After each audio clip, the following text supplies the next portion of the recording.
आज के इस ऐतिहासिक कार्यक्रम, इस पर पूरे देश की दृष्टि है।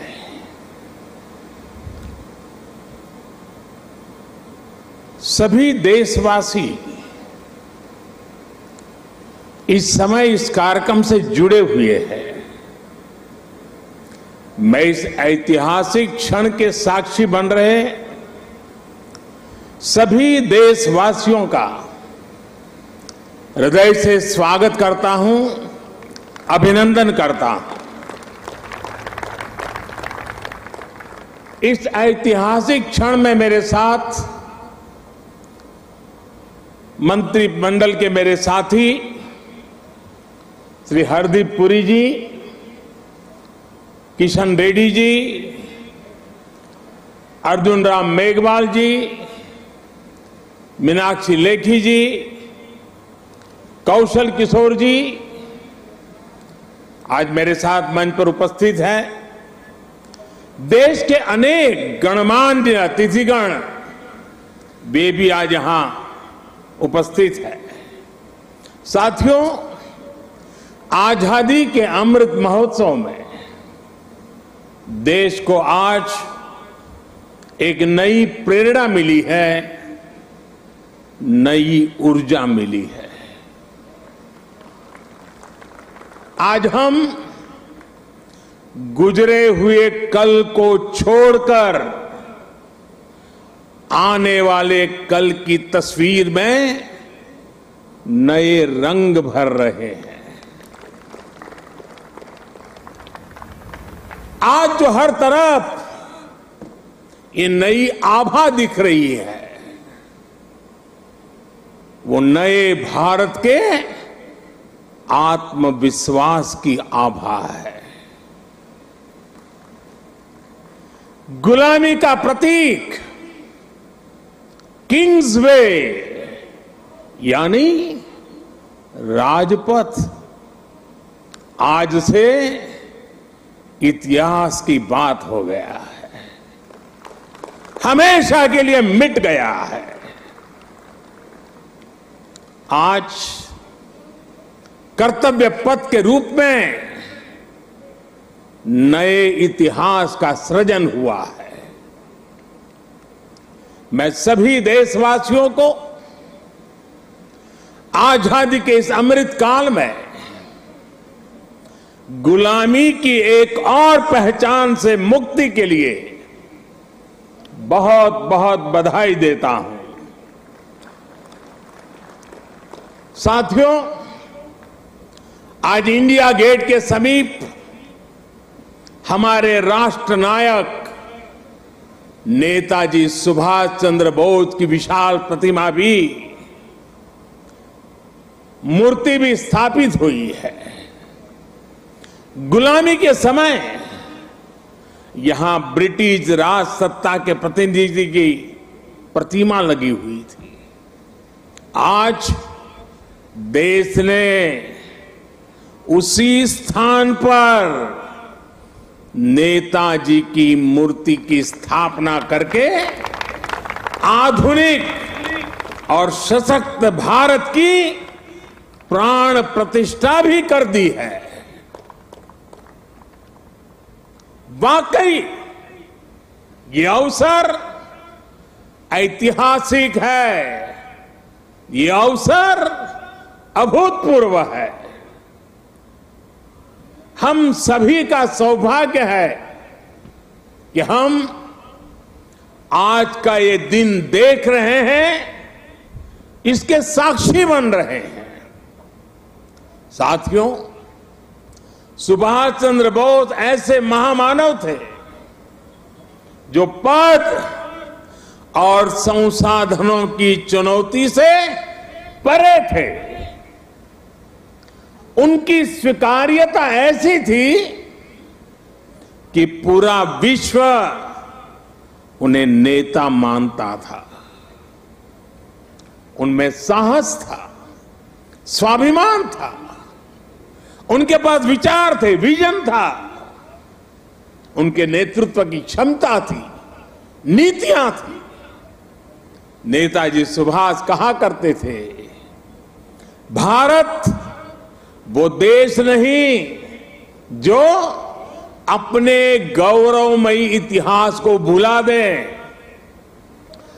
भारत का गौरवमयी इतिहास हर भारतीय के खून में है, उसकी परंपराओं में है। नेताजी सुभाष भारत की विरासत पर गर्व करते थे और भारत को जल्द से जल्द आधुनिक भी बनाना चाहते थे। अगर आजादी के बाद हमारा भारत सुभाष बाबू की राह पर चला होता तो आज देश कितनी ऊंचाइयों पर होता। लेकिन दुर्भाग्य से आजादी के बाद हमारे इस महानायक को भुला दिया गया, उनके विचारों को, उनसे जुड़े प्रतीकों तक को नजरअंदाज कर दिया गया।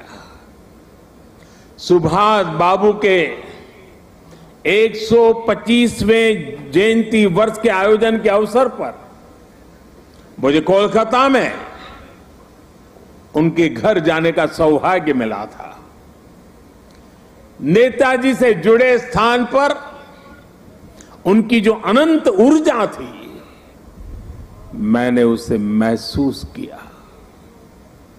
आज देश का प्रयास है कि नेताजी की वो ऊर्जा देश का पथ प्रदर्शन करे। कर्तव्य पथ पर नेताजी की प्रतिभा इसका माध्यम बनेगी। देश की नीतियों और निर्णयों में सुभाष बाबू की छाप रहे, ये प्रतिमा इसके लिए प्रेरणा स्रोत बनेगी। भाइयों और बहनों, पिछले 8 वर्षों में हमने एक के बाद एक ऐसे कितने ही निर्णय लिए हैं जिन पर नेताजी के आदर्शों और सपनों की छाप है। नेताजी सुभाष अखंड भारत के पहले प्रधान थे जिन्होंने 1947 से भी पहले अंडमान को आजाद कराकर तिरंगा फहराया था। उस वक्त उन्होंने कल्पना की थी कि लाल किले पर तिरंगा फहराने की क्या अनुभूति होगी। इस अनुभूति का साक्षात्कार मैंने स्वयं किया जब मुझे आजाद हिंद सरकार के 75 वर्ष होने पर लाल किले पर तिरंगा फहराने का सौभाग्य मिला। हमारी ही सरकार के प्रयास से लाल किले में नेताजी और आजाद हिंद फौज से जुड़ा म्यूजियम भी बनाया गया है। साथियों, मैं वो दिन भूल नहीं सकता जब 2019 में गणतंत्र दिवस की परेड में आजाद हिंद फौज के सिपाहियों ने भी हिस्सा लिया था। इस सम्मान का उन्हें दशकों से इंतजार था। अंडमान में जिस स्थान पर नेताजी ने तिरंगा फहराया था, मुझे वहां भी जाना था, जाने का अवसर मिला, तिरंगा फहराने का सौभाग्य मिला। वो क्षण हर देशवासी के लिए गर्व का क्षण था। भाइयों और बहनों, अंडमान के वो द्वीप जिसे नेताजी ने सबसे पहले आजादी दिलाई थी, वो भी कुछ समय पहले तक गुलामी की निशानियों को ढोने के लिए मजबूर थे। आजाद भारत में भी उन द्वीपों के नाम अंग्रेजी शासकों के नाम पर थे। हमने गुलामी की उन निशानियों को मिटाकर इन द्वीपों को नेताजी सुभाष से जोड़कर भारतीय नाम दिए, भारतीय पहचान दी। साथियों, आजादी के 75 वर्ष पूरे होने पर देश ने अपने लिए 5 प्राणों का विजन रखा है। इन 5 प्राणों में विकास के बड़े लक्ष्यों का संकल्प है, कर्तव्यों की प्रेरणा है, इसमें गुलामी की मानसिकता के त्याग का आह्वान है, अपनी विरासत पर गर्व का बोध है। आज भारत के आदर्श अपने हैं, आयाम अपने हैं। आज भारत के संकल्प अपने हैं, लक्ष्य अपने हैं। आज हमारे पथ अपने हैं, हमारे प्रतीक अपने हैं।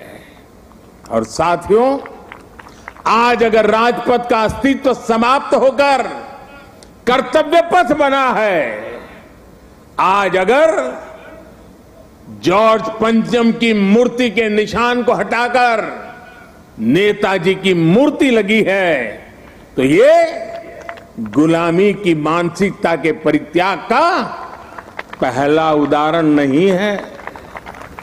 ये न शुरुआत है न अंत है। ये मन और मानस की आजादी का लक्ष्य हासिल करने तक निरंतर चलने वाली संकल्प यात्रा है।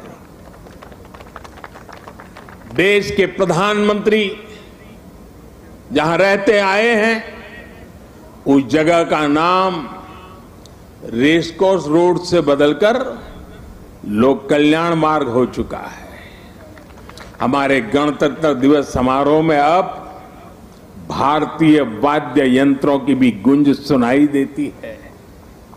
बीटिंग द रिट्रीट सेरेमनी में अब देशभक्ति से सरोबार गीतों को सुनकर हर भारतीय आनंद से भर जाता है। अभी हाल ही में भारतीय नौसेना ने भी गुलामी के निशान को उतारकर छत्रपति शिवाजी महाराज के प्रतीक को धारण कर लिया है। नेशनल वॉर मेमोरियल बनाकर देश ने समस्त देशवासियों की बरसों पुरानी इच्छा को भी पूरा किया है। साथियों, ये बदलाव केवल प्रतीकों तक ही सीमित नहीं है। ये बदलाव देश की नीतियों का भी हिस्सा बन चुका है। आज देश अंग्रेजों के जमाने से चले आ रहे सैकड़ों कानूनों को बदल चुका है। भारतीय बजट जो इतने दशकों से ब्रिटिश संसद के समय का अनुसरण कर रहा था, उसका समय और तारीख भी बदल गई है। राष्ट्रीय शिक्षा नीति के जरिए अब विदेशी भाषा की मजबूरी से भी देश के युवाओं को आजाद किया जा रहा है। यानी आज देश का विचार और देश का व्यवहार दोनों गुलामी की मानसिकता से मुक्त हो रहे हैं। ये मुक्ति हमें विकसित भारत के लक्ष्य तक लेकर के जाएगी। साथियों, महाकवि भरतियार ने भारत की महानता को लेकर तमिल भाषा में बहुत ही सुंदर कविता लिखी थी। इस कविता का शीर्षक है पारुकुलई नल्ल नाइंगल भारत नाड़। महाकवि भरतियार की ये कविता हर भारतीय को गर्व से भर देने वाली है। उनकी कविता का अर्थ है, हमारा देश भारत पूरे विश्व में सबसे महान है। ज्ञान में, अध्यात्म में, गरिमा में, अन्नदान में, संगीत में, शाश्वत कविताओं में हमारा देश भारत पूरे विश्व में सबसे महान है। वीरता में, सेनाओं के शौर्य में, करुणा में, दूसरों की सेवा में, जीवन के सत्य को खोजने में, वैज्ञानिक अनुसंधान में हमारा देश भारत पूरे विश्व में सबसे महान है। ये तमिल कवि भरतियार का, उनकी कविता का एक एक शब्द, एक एक भाव को अनुभव कीजिए। साथियों, गुलामी के उस कालखंड में ये पूरे विश्व को भारत की हुंकार थी। ये हमारे स्वतंत्र सेनानियों का आह्वान था। जिस भारत का वर्णन भरतियार ने अपनी कविता में किया है, हमें उस सर्वश्रेष्ठ भारत का निर्माण करके ही रहना है। और इसका रास्ता इस कर्तव्य पथ से ही जाता है। साथियों, कर्तव्य पथ केवल ईंट पत्थरों का रास्ता भर नहीं है। ये भारत के लोकतांत्रिक अतीत और सर्वकालिक आदर्शों का जीवंत मार्ग है। यहां जब देश के लोग आएंगे, वो नेताजी की प्रतिमा, नेशनल वॉर मेमोरियल, ये सब उन्हें कितनी बड़ी प्रेरणा देंगे। उन्हें कर्तव्य बोध से ओतप्रोत करेंगे। इसी स्थान पर देश की सरकार काम कर रही है। आप कल्पना करिए, देश ने जिन्हें जनता की सेवा का दायित्व सौंपा हो, उन्हें राजपथ जनता का सेवक होने का एहसास कैसे कराता। अगर पथ ही राजपथ हो तो यात्रा लोकमुखी कैसे होगी। राजपथ ब्रिटिश राज के लिए था, जिनके लिए भारत के लोग गुलाम थे। राजपथ की भावना भी गुलामी का प्रतीक थी, उसकी संरचना भी गुलामी का प्रतीक थी। आज इसका आर्किटेक्चर भी बदला है और उसकी आत्मा भी बदली है। अब देश के सांसद, मंत्री, अधिकारी जब इस पथ से गुजरेंगे तो उन्हें कर्तव्य पथ से देश के प्रति कर्तव्यों का बोध होगा। उसके लिए नई ऊर्जा मिलेगी, प्रेरणा मिलेगी।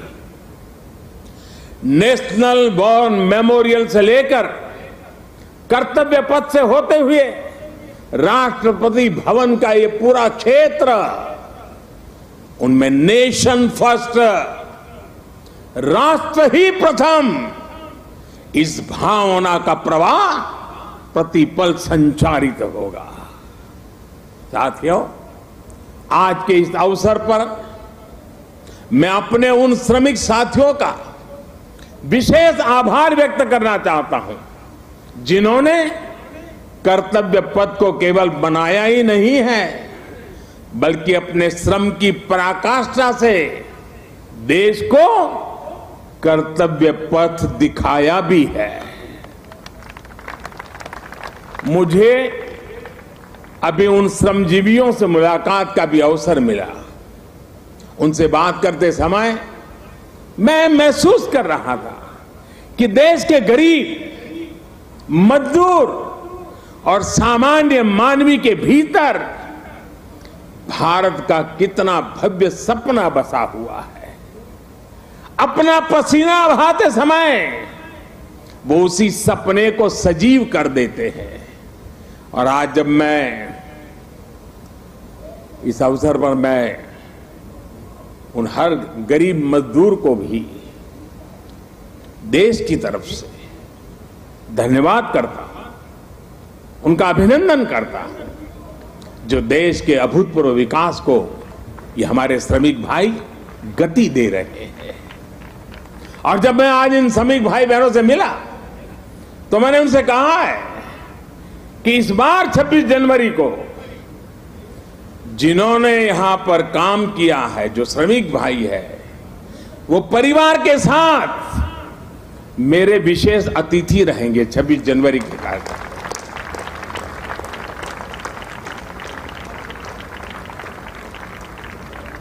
मुझे संतोष है कि नए भारत में आज श्रम और श्रमजीवियों के सम्मान की एक संस्कृति बन रही है, एक परंपरा पुनर्जीवित हो रही है। और साथियों, जब नीतियों में संवेदनशीलता आती है तो निर्णय भी उतने ही संवेदनशील होते चले जाते हैं। इसलिए देश अब अपनी श्रम शक्ति पर गर्व कर रहा है। श्रमेव जयते आज देश का मंत्र बन रहा है। इसलिए जब बनारस में, काशी में विश्वनाथ धाम के लोकार्पण का अलौकिक अवसर होता है तो श्रमजीवियों के सम्मान में भी पुष्प वर्षा होती है। जब प्रयागराज कुंभ का पवित्र पर्व होता है तो श्रमिक स्वच्छता कर्मियों का आभार व्यक्त किया जाता है। अभी कुछ दिन पहले ही देश को स्वदेशी विमान वाहक युद्धपोत आईएनएस विक्रांत मिला है। मुझे तब भी आईएनएस विक्रांत के निर्माण में दिन रात काम करने वाले श्रमिक भाई बहनों और उनके परिवारों से मिलने का अवसर मिला था। मैंने उनसे मिलकर उनका आभार व्यक्त किया। श्रम के सम्मान की परंपरा देश के संस्कारों का अमिट हिस्सा बन रही है। आपको जानकर अच्छा लगेगा कि नई संसद के निर्माण के बाद उसमें काम करने वाले श्रमिकों को भी एक विशेष गैलरी में स्थान दिया जाएगा। ये गैलरी आने वाली पीढ़ियों को भी ये याद दिलाएगी कि लोकतंत्र की नींव में एक और संविधान है तो दूसरी ओर श्रमिकों का योगदान भी है। यही प्रेरणा हर एक देशवासी को एक कर्तव्य पथ भी देगा। यही प्रेरणा श्रम से सफलता का मार्ग प्रशस्त करेगी।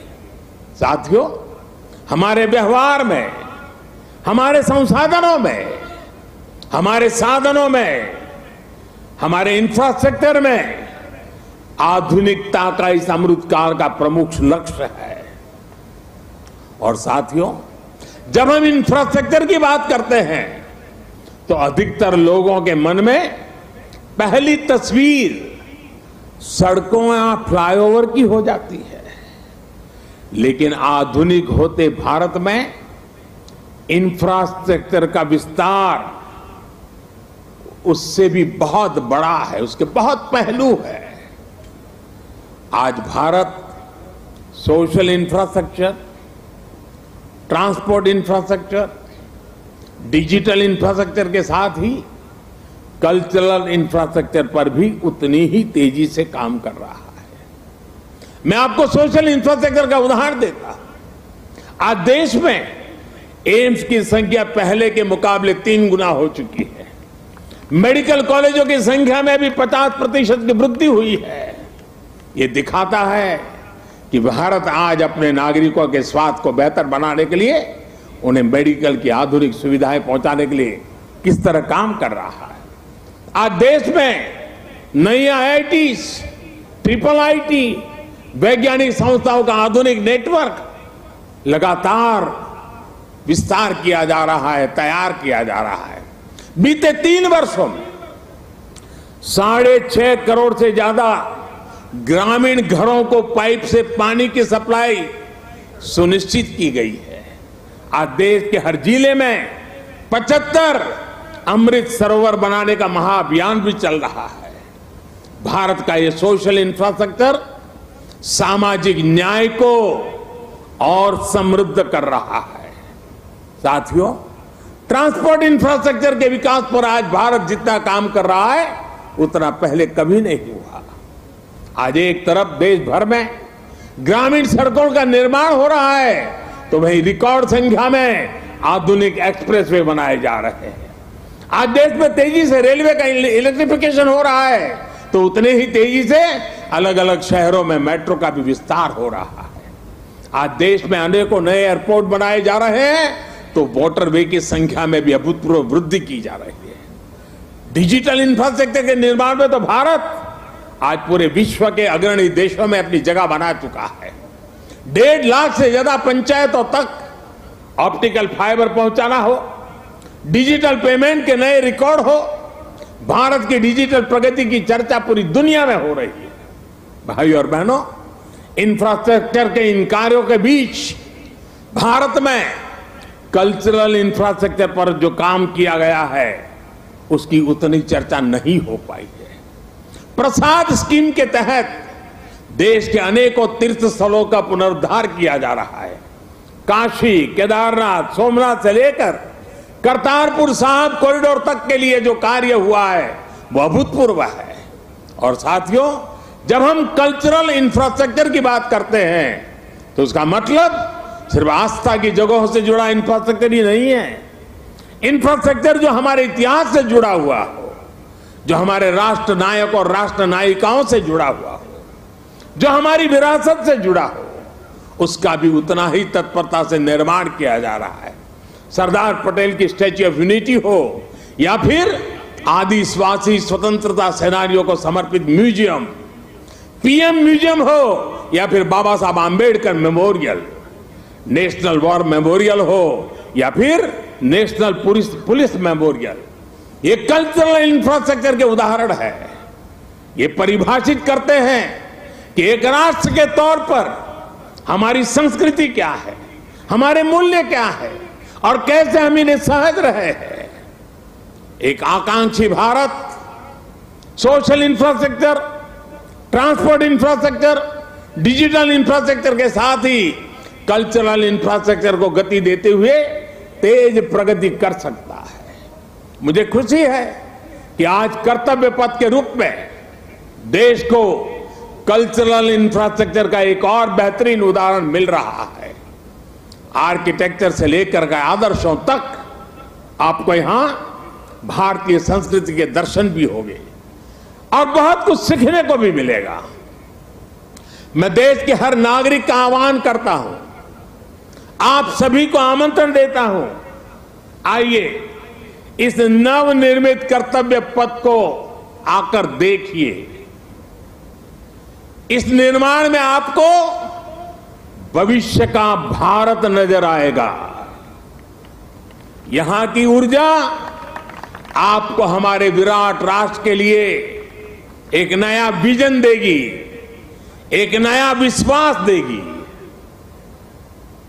और कल से लेकर के अगले 3 दिन यानी शुक्र, शनि और रवि 3 दिन यहां पर नेताजी सुभाष बाबू के जीवन पर आधारित शाम के समय ड्रोन शो भी आयोजन होने वाला है। आप यहां आइए, अपने और अपने परिवार की तस्वीरें खींचिए, सेल्फी लीजिए। इन्हें आप हैशटैग कर्तव्य पथ से सोशल मीडिया पर भी जरूर अपलोड करें। मुझे पता है ये पूरा क्षेत्र दिल्ली के लोगों की धड़कन है। यहां शाम को बड़ी संख्या में लोग अपने परिवार के साथ आते हैं, समय बिताते हैं। कर्तव्य पथ की प्लानिंग, डिजाइनिंग और लाइटिंग इसे ध्यान में रखते हुए भी की गई है।